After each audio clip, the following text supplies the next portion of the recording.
ప్రతి ఒక్కరికి జై భవాని. ఈరోజు 4వ రోజు అమ్మవారు కాత్యాయని రూపంలో దర్శనమిస్తున్నారు. ఇది ఏదో నార్మల్ దర్శనం కాదు, 10 సంవత్సరాలకి ఒకసారి వచ్చే అవతారం అంట. ఇప్పుడే వేద పండితులు చెప్పారు.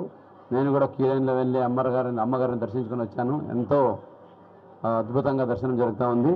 అలాగే ఈరోజు చూసుకుంటే ఇప్పటికీ ఆల్రెడీ అంటే మధ్యాహ్నం 2 గంటలకి 30,221 మంది దర్శించుకున్నారు. అలాగే ఇప్పటివరకు మొత్తం గత 3 రోజులు ఈరోజు కలిపి 4వ రోజు కలిపి దాదాపుగా 3 లక్షల మంది ఆల్రెడీ దర్శనం చేసుకుని వెళ్ళున్నారు. ఏర్పాట్ల గురించి భక్తులకు ఎప్పుడప్పుడు మాట్లాడి తెలుసుకుంటూ ఉన్నాము.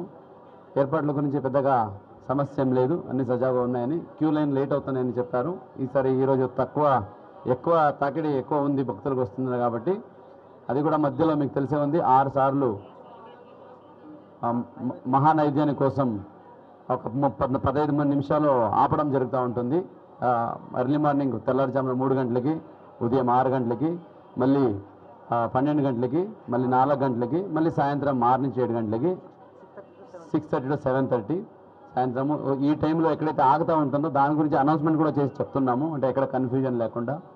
అలాగే ఈరోజు నుంచి విఐపి దర్శనాన్ని కూడా తగ్గించి సామాన్య భక్తులకి ఎక్కువ టైం కేటాయించాలని ఫస్ట్ 4 గంటలు ఉదయం 7 నుంచి 9, మధ్యాహ్నం 3 నుంచి 5 ఉండేది. అది కూడా తగ్గించి ఇప్పుడు ఉదయం 5 నుంచి 6, మధ్యాహ్నం 3 నుంచి 4, సాయంత్రం 8 నుంచి 9 అంటే 3 గంటలే చేయడం జరిగింది.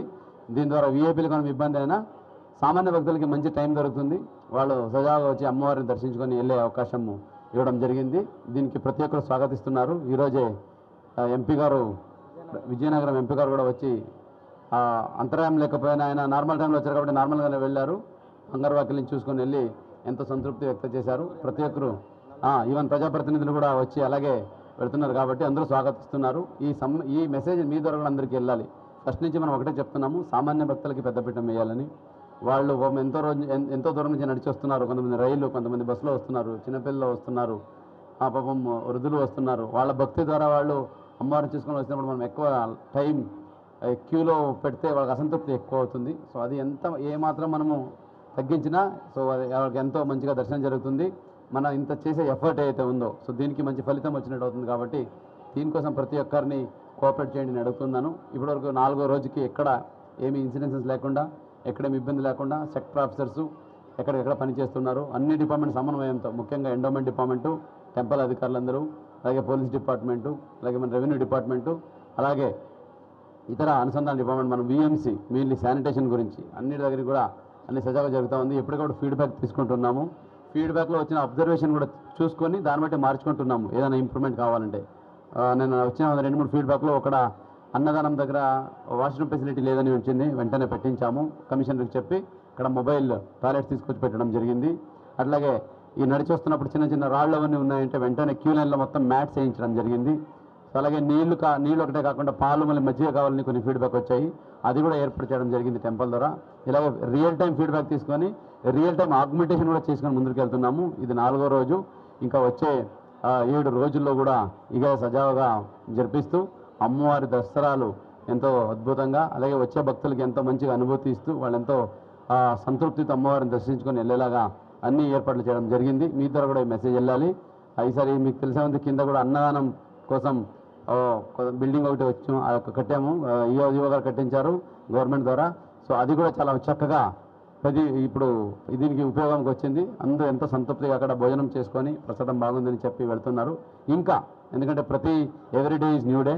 ప్రతిరోజు కూడా ఎక్కడ ఇబ్బంది లేకుండా అధికారులందరూ కూడా అప్రమత్తంగా తిరిగి ఎక్కడెక్కడ ఫీడ్బ్యాక్ తీసుకొని అన్ని సీసీటీవీ కెమెరాలు నా ట్యాబ్లోనే చూసుకుంటూ ఉంటాను. ఎక్కడ ఏం జరుగుతుంది, ఎక్కడ క్యూలో నాకు ఈవో గారికి ఫోన్ వెళ్తుంది, ఎందుకు ఆగింది క్యూ అని. అంటే అక్కడి నుంచి ఈవో గారి నుంచి కూడా ఎప్పటికప్పుడు అప్డేట్ వస్తుంటాయి. సో అన్ని రకాలుగా ఎక్కడ అంటే సామాన్య భక్తులకు ఇబ్బంది కలగకుండా అన్ని సాంకేతిక పరిజ్ఞానం అలాగే మన తయారీ అన్నీ కూడా చేసి పెట్టాము. ఇదే కంటిన్యూ కూడా అవుతుంది.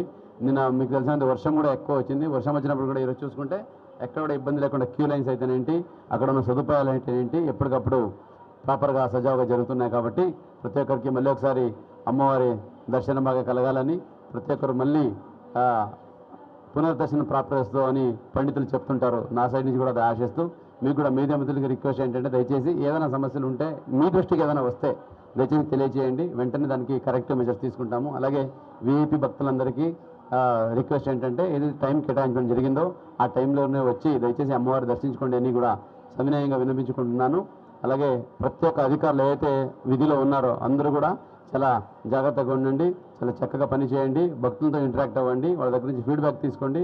భక్తులకి అనుకూలంగా భక్తులకి ఏదైతే పెద్దపీఠం వేయాలనుకుంటున్నామో అదే ప్రకారంగా గవర్నమెంట్ ఉద్దేశాలు ఏదైతే ఉన్నాయో సామాన్య భక్తులకు పెద్దపీఠం వేయాలని అదే దృక్పథంతో అందరూ పనిచేయండి. ఈ సందర్భంగా తెలియజేసుకుంటూ మళ్ళీ ఒకసారి అందరికీ జై భవానీ, ధన్యవాదాలు.